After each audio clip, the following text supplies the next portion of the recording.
Revisar la mirada sobre la escuela. María Laura Bianchini. Nicastro, 2006. Revisitar la mirada sobre la escuela. Exploraciones acerca de lo ya sabido. Homo Sapiens Ediciones. Buenos Aires.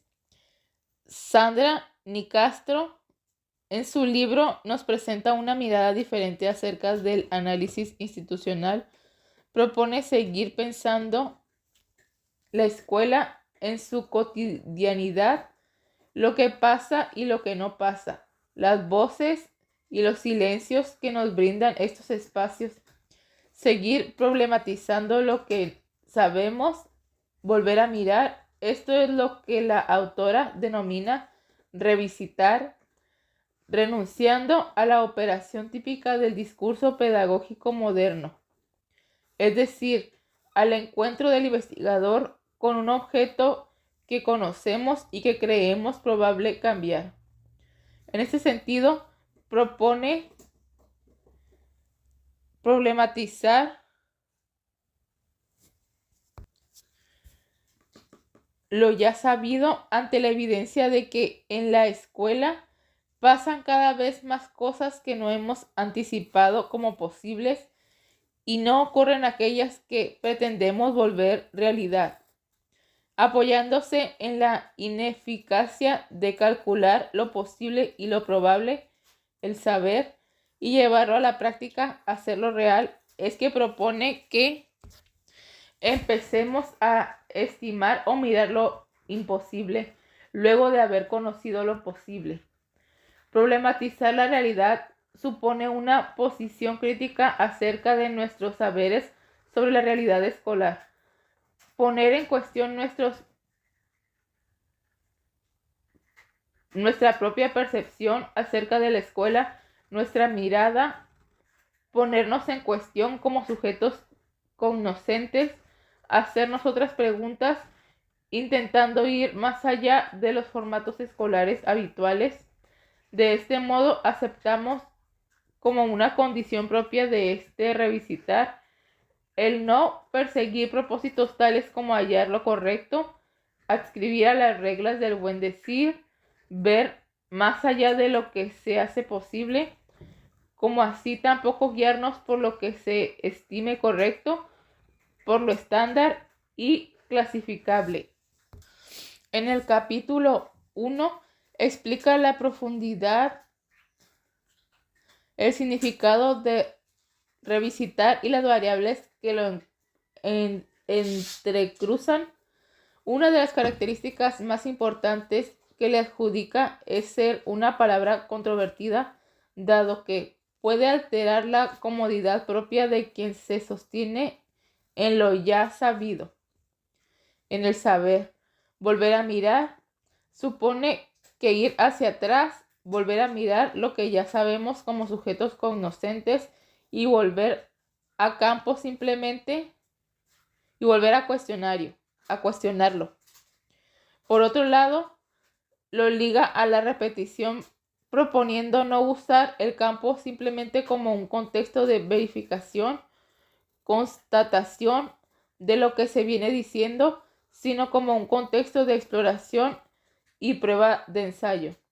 Por último, lo define como una idea que genera controversia, dado que no establece como propósito del revisar la comprensión de lo acontecido en función de una relación causa-efecto, sino como un entramado más complejo, mediado por la reflexión, la ambigüedad y lo que no se puede nombrar.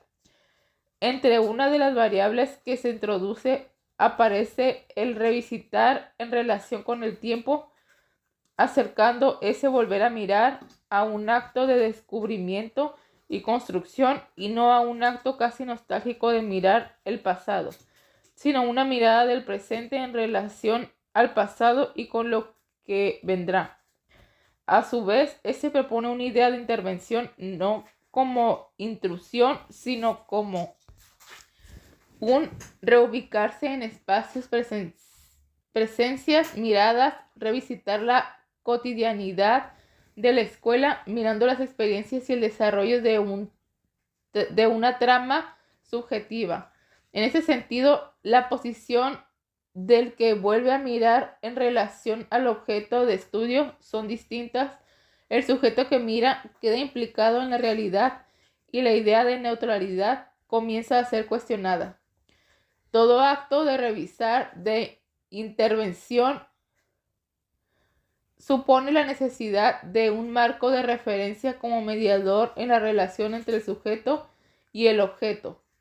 Pero en este caso no se hace mención a un inventario de categorías teóricas con las que enfrentamos la realidad escolar, sino a un esquema de análisis que se construye y reconstruye.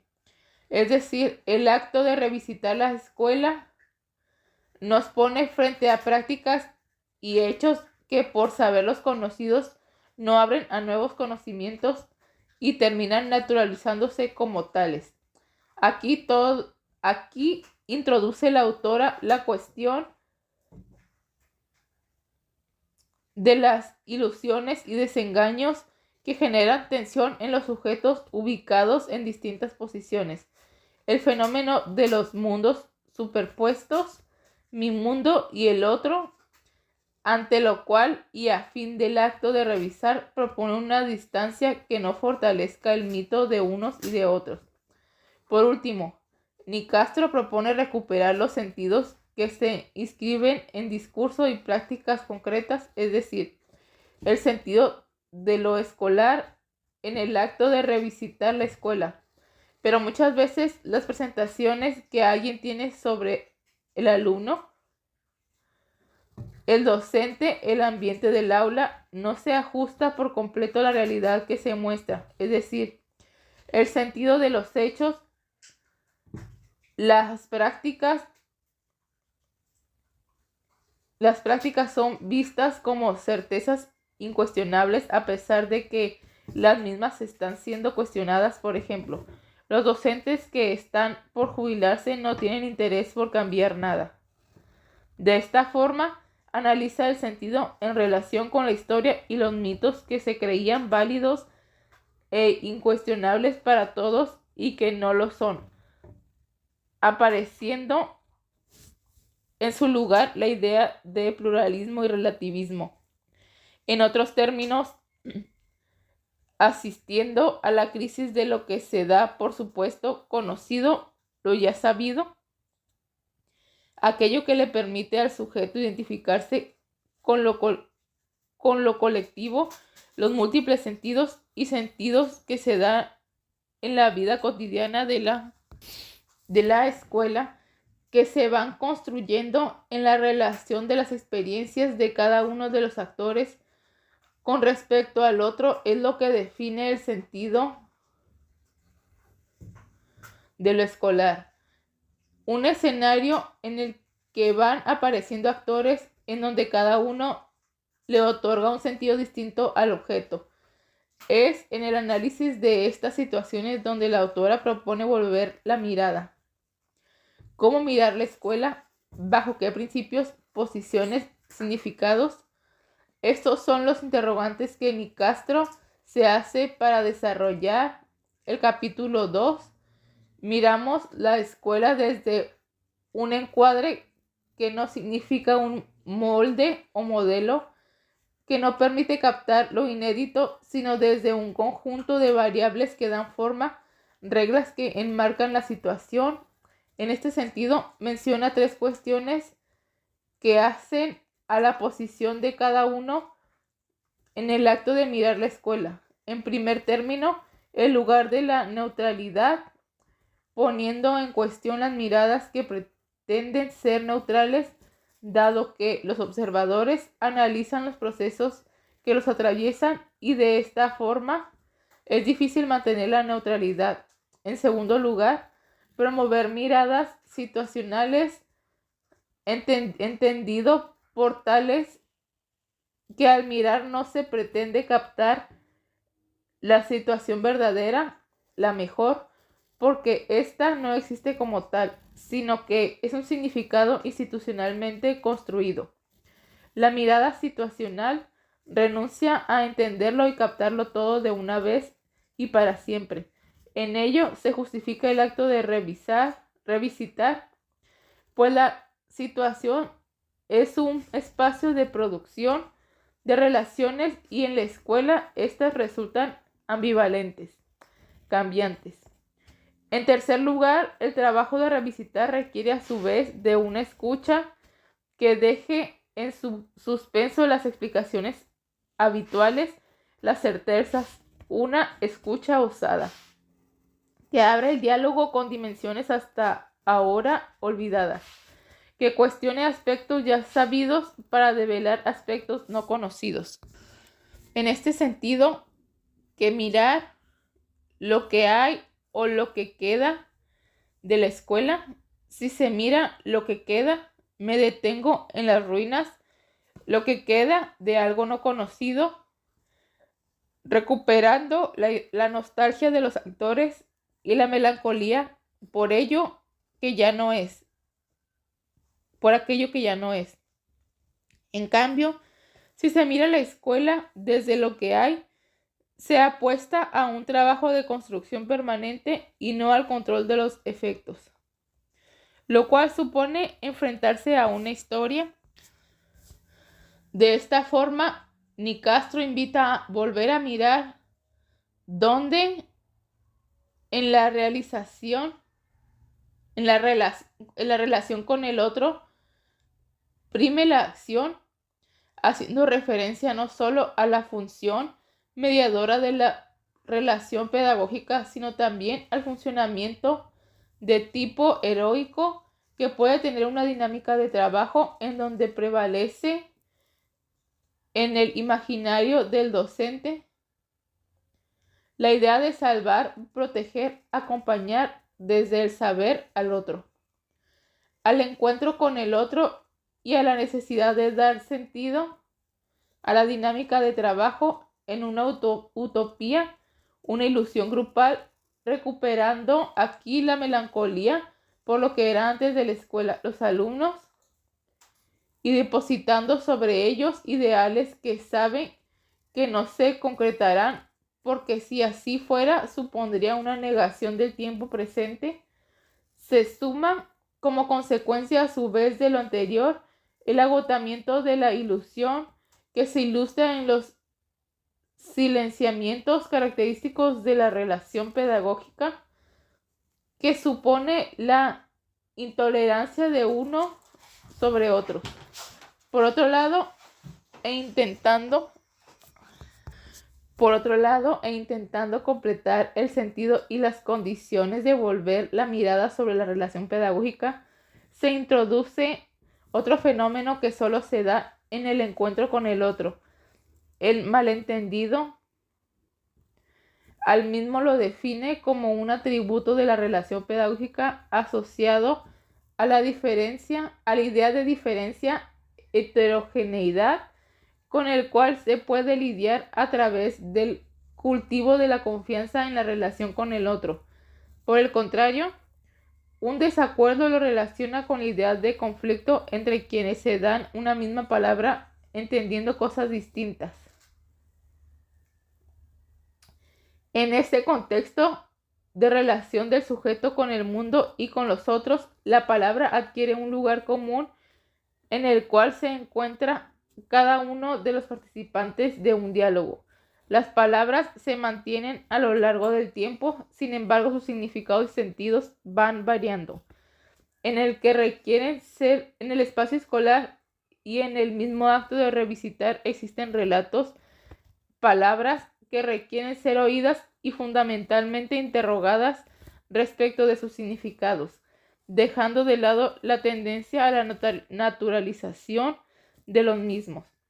En el último capítulo, la autora propone revisitar algunos conceptos de uso habitual en el análisis institucional, entre ellos el espacio escolar y el tiempo institucional. Respecto del espacio escolar, comienza aludiendo a la polisemia de término, desglosando lo que sería el espacio físico y material de la escuela, que tiene que ver con el espacio exterior al sujeto que sirve como en base del funcionamiento de la institución, y por el otro, al espacio en el cual se lleva a cabo una experiencia, es decir, al lugar donde se materializa la dimensión simbólica del espacio escolar, el lugar de las interrelaciones, los modos de hacer la enseñanza, el aprendizaje, la relación con otros, etc. De esta forma, la autora propone volver a mirar el espacio escolar como lugar, no solo caracterizar el espacio físico de la escuela para luego interrogarse por las relaciones que allí se tejen, sino advertir que esas relaciones pueden leerse de otro modo, pueden producir situaciones escolares distintas. Por su parte, revisar la cuestión del tiempo en la escuela supone un ejercicio en donde debe tener lugar la sorpresa. No debe dar la sensación de que todo se ha tenido y sigue igual en el tiempo, porque justamente en el acto de revisitar quedan atrapados la invisibilidad de los otros y la ajenidad del que mira, lo cual puede producir un empobrecimiento narrativo, una narración estereotipada y memoriosa que surge a partir de la turbulencia que genera la problematización de las prácticas. En este sentido, la autora afirma que al revisitar la cuestión del tiempo en la escuela se pueden generar los rasgos, por un lado, el avasallamiento del pasado sobre el presente, que supone una relación de dependencia con el tiempo pasado que fue mejor, y por el otro, el aplastamiento de la memoria que instala un tiempo presente perpetuo que interrumpe el proceso de historización, unificando el funcionamiento de la institución y quedando atrapados en lo imprevisto, lo urgente. Volver a mirar, revisitar, problematizar ya lo sabido implica como desafío intentar quebrar esa imposibilidad de historización y no caer en la melancolía y nostalgia de aquel tiempo vivido fue mejor. Implica superar la temporalidad y poner en marcha de a poco un proceso de historialización subjetivante. Respetando los principios y condiciones que definen al acto de revisar, la autora cierra momentáneamente su libro, interrumpe su análisis para seguir revisitando el espacio escolar, su cotidianeidad, sus visibilidades e invisibilidades, las escuchas osadas y las palabras silenciadas, los malentendidos, las relaciones con los otros, y aclarando que su propuesta no es solo una técnica, un método, ni tampoco un contenido, sino el modo que adopta, una manera de estar, de ocupar una posición, de habitar un lugar, de vivir el tiempo. Este es su aporte, invitando a investigadores, docentes, alumnos, directivos y observadores del espacio escolar a llevar adelante el acto de revisitar la mirada sobre la escuela desde cada una de sus posiciones, con el objeto de no quedarnos reflexionando nostálgicamente sobre el pasado, sino recuperarlo para atender la experiencia y prácticas del día a día escolar, y no seguir esperando que sucedan aquellas cosas que el avance del tiempo y de las condiciones de nuestro contexto no nos devolverán, entonces sin vivir un presente perpetuo. Volver a mirar continuamente las situaciones escolares actuales. Notas. Cuando la autora se refiere a observadores, lo hace teniendo en cuenta que este puede ser interno, por ejemplo, los docentes, directivos o alumnos, o externo, que más allá de no formar parte de la cotidianeidad de la vida escolar, Al insertarse como observador en el acto de revisitar, se constituye en parte del espacio escolar.